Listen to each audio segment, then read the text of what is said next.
Reino Unido continua suporta Timor-Leste atau sai membro ASEAN nomos ia setor educação balabari no seluktan.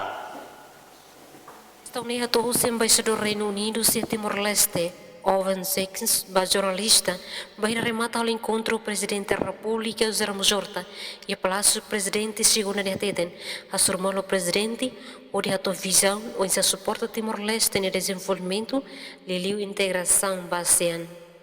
Embaixador Ateden, Reino Unido, ne apoio a Timor-Leste Laos foi, mas bem o que era bem Timor-Leste reta independência, não é ba oi continua suporta na faten.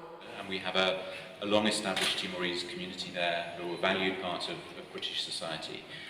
We don't have plans for a specific agreement in that area. E a toda ba oi Reino Unido se suporta balabarixira liga a educação, mas a nutrição balabarixira não temos capacitação e recursos humanos e a Timor-Leste. Não temos Reino Unido bele facilita Timor-One usa passaporte Timor ba Reino Unido.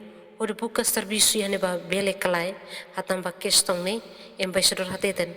Agora dan bele visita Reino Unido, vai bela e acordo específico liu entre o governo rua atau facilita Timor-One ba serviço e Reino Unido.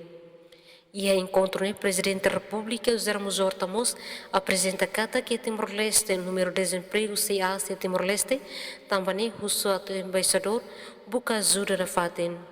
E a bibane presidente Mos encoraja o Reino Unido a suportar na FATEN ajuda Timor-Leste liga a democracia, também oradamos Timor-Leste a tutama bailisang. Emerenciana Pinto, Estel News.